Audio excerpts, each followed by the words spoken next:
दिनैनि गोदान भिडिअआव आरो फिन खेबसेबाव बरायफिनबाय। दिनैनि गोदान भिडिअआनो जाहैबाय अरुणोदय 3.0 नि सिलेक्शन प्रसेसा दाब दाब जायगायाव सोलिगासिनो दं।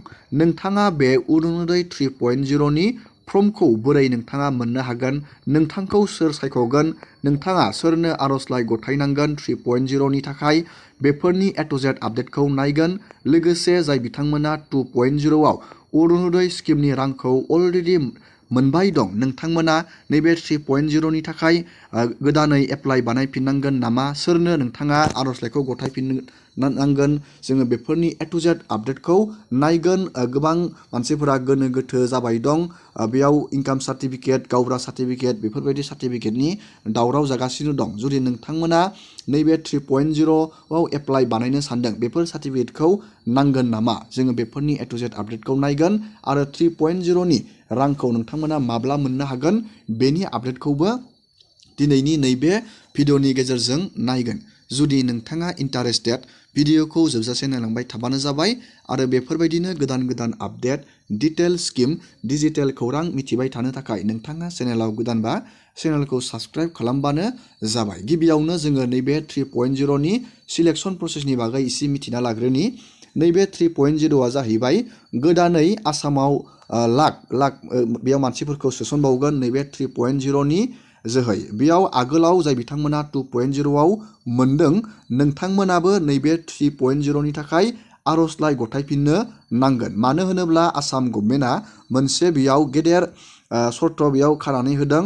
जाय बिथांमोननियाव रेशन कार्ड गैया, नोंथांमोना अरुणोदय 3.0 आव एप्लाइ बानायबाथाय नोंथांमोना रेशन कार्ड गैयाब्लाथाय नोंथांमोननि अरुणोदयआ दानजागोन। जाय बिथांमोना 2.0 आव रांखौ मोनबाय दं, जेब्ला नोंथाङा नैबे 3.0 नि थाखाय एप्लाइ बानायगोन, जुदि नोंथांनि आखायाव रेशन कार्ड गैया, अब्ला नोंथांनि अरुणोदयआ नैबेयाव दानजागोन। बेनि थाखायनो नोंथांमोना 3.0 नि थाखाय गोदानै एप्लाइ बानायफिननो नांगोन।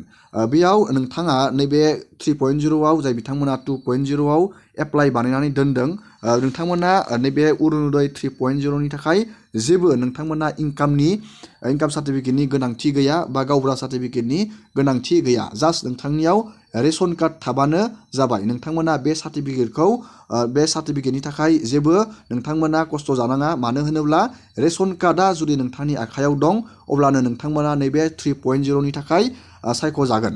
दानिया नैबे 3.0 नि सिलेक्शन प्रसेसनि बागै जोङो नायनि, नोंथांखौ सोर सायख'गोन।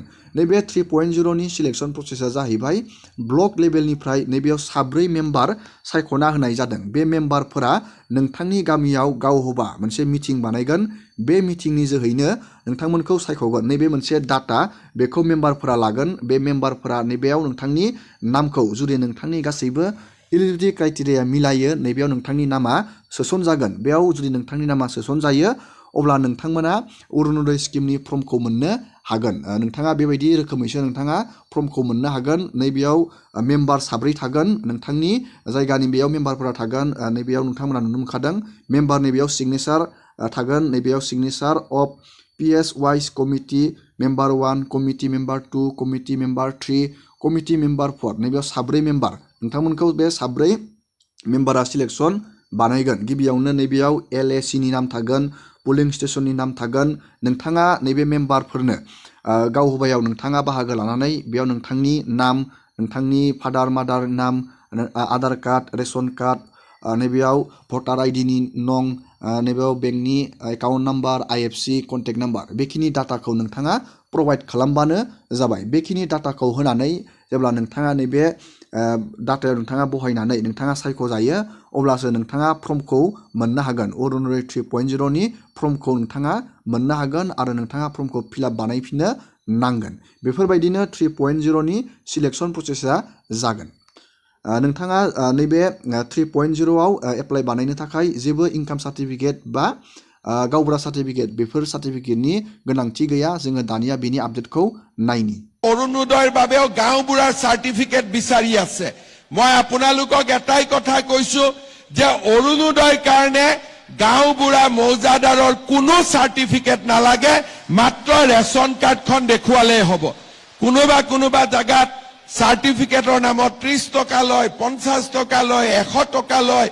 এইবিলাক মই ভাল নাপাওঁ আৰু সেই কাৰণে আজিৰ সভাতে মই কৈ দিছো যে ৰেচন কাৰ্ড থাকিলে কোনো গাঁওবুঢ়াৰ আমাক চাৰ্টিফিকেট নালাগে, কোনো মৌজাদাৰৰ আমাক ইনকাম চাৰ্টিফিকেট নালাগে।